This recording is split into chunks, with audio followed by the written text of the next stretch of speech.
Today, we're diving into the thought of one of the 20th century's most daring and, controversial rabbinic figures. This was a man who believed Jewish law had to face reality head-on, and whose rulings, let me tell you, still have the power to shock and inspire. So let's just start with a question that on its face seems to defy modern Orthodox Judaism. Could you imagine a chief rabbi ruling that one of the most visible markers of observance for married women, covering their hair, is no longer a requirement? I mean, that sounds impossible, right? Well, one rabbi did exactly that. The question is how, and maybe more importantly, why? That's the puzzle we're going to unravel today. The man behind this ruling was Rabbi Yosef Massas, and he's this fascinating figure. He was a product of the ancient Jewish communities of North Africa, a total master of the traditional texts, a revered leader. But he was also fiercely independent, an artist, a Zionist, and a pragmatist who just refused to let Jewish law become this brittle thing, disconnected from the very people it was meant to guide. To really get his thinking, you have to look at his journey. He was born in Morocco, but then spent these crucial years leading a community in Algeria that was secularizing and fast under French influence. He goes back to Morocco, but then, in 1964, he fulfills his lifelong dream. He moves to Israel and becomes the chief rabbi of Haifa.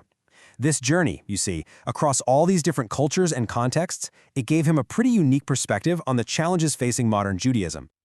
So, how did he do it? How did he land on these revolutionary conclusions while staying, in his mind, firmly within tradition? Well, it wasn't random. He developed this really clear and powerful methodology, which he based on 3 pillars. Really, his entire life's work was trying to answer this one fundamental question.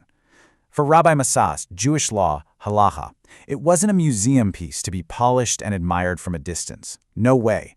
It was a living, breathing system that had to deal with the realities of electricity, of Zionism, of changing social norms, and of a community where, let's be honest, not everyone was perfectly observant.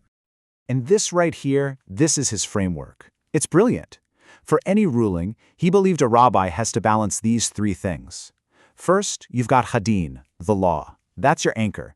It's the non-negotiable divine text of the Torah, the wisdom of the Talmud. Second, there's hasechel, the intellect. Think of this as the engine. It's the sage's own God-given reason, their critical judgment. And third, you have hazaman, the time.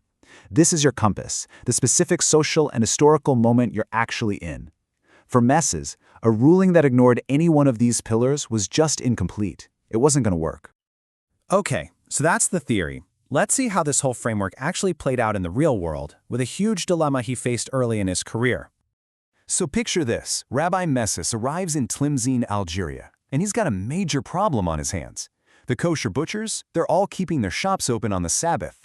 Now, according to a strict reading of Hadin, the law, this is a disaster. It means their religious credibility is shot and the meat they sell can't be trusted as kosher. But he knew if he just declared all the meat in the city forbidden, the community would shatter. Most people would just ignore him, and he'd lose them completely.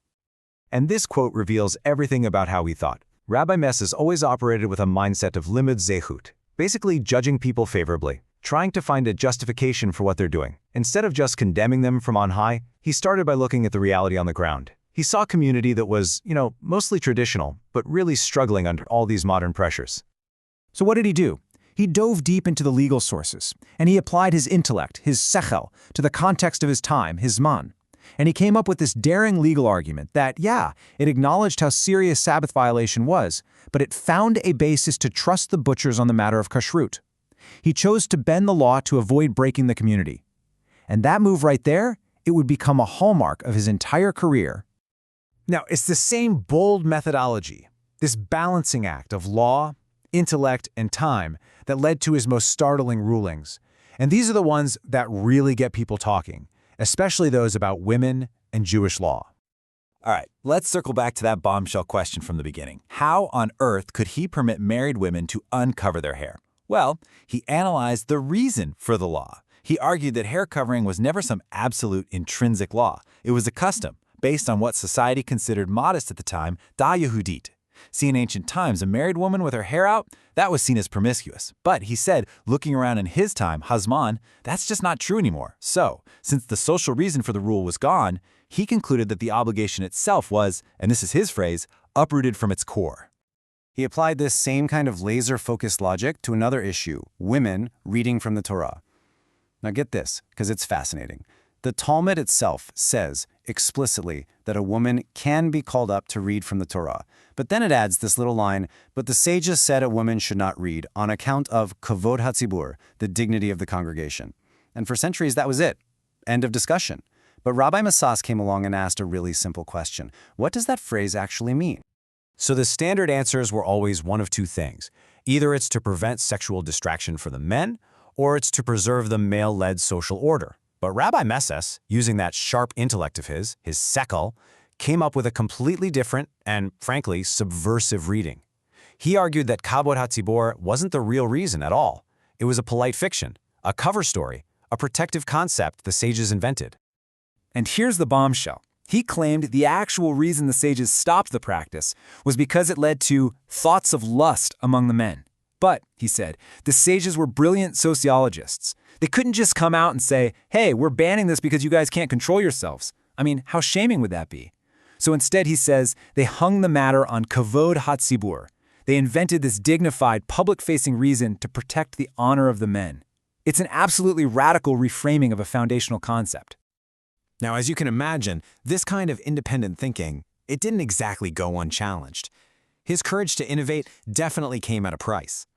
In some circles, they gave him a nickname, Yosef HaMatir, which means Joseph the Permitter or Joseph the Lenient. And depending on who was saying it, that was either a term of endearment or a sharp critique. His rulings were seen as dangerously radical by some, a break from tradition, and believe me, he faced a lot of pushback from his rabbinic peers. Maybe the most pointed criticism came from another giant of Sephardic Jewry, Rabbi Ovadiah Yosef. He actually wrote in one of his responsa that, as a general rule, you shouldn't rely on Rabbi Massas's rulings. That is a powerful statement coming from an authority of his stature, and it just shows you how far outside the mainstream Massas was sometimes seen to be. But he also had passionate defenders. Rabbi Moshe Malka, a contemporary, pushed back hard. He wrote that anyone who dismisses Rabbi Massas that way will have to render an account, saying they have sinned against a learned and righteous man. This really shows the deep divisions his thinking created. You either revered the guy or you rejected him. There wasn't much middle ground. So in the end, his legacy is one of real complexity and courage. He was fiercely independent. He was an unwavering Zionist, writing prayers for Israeli soldiers and celebrating Israel's Independence Day as a religious holiday, calling it the beginning of redemption. He was a true polymath, an ish eshkolot, not just a scholar, but a skilled artist and historian too. And he was a man of integrity, famously defending the honor of Rabbi Abraham Isaac Kook, an Ashkenazi leader, against slander from his own ultra-Orthodox world. So what does all this mean for us today? Why does the thinking of a Moroccan rabbi who passed away half a century ago still matter so much? Well, his legacy is arguably more relevant now than ever. Rabbi Massas gives us this compelling blueprint for how to be deeply, authentically traditional without being frozen in the past. He showed that being faithful to the law, hadin, doesn't mean you have to shut down your intellect, hasechel, or ignore the reality of your time, hazman. And that leaves us with a final question for today. In our own era of just unprecedented change, where tradition so often feels like it's in conflict with modernity, is this balanced, courageous, and deeply humane approach of Rabbi Yosef Messas exactly what we need? That's something worth thinking about.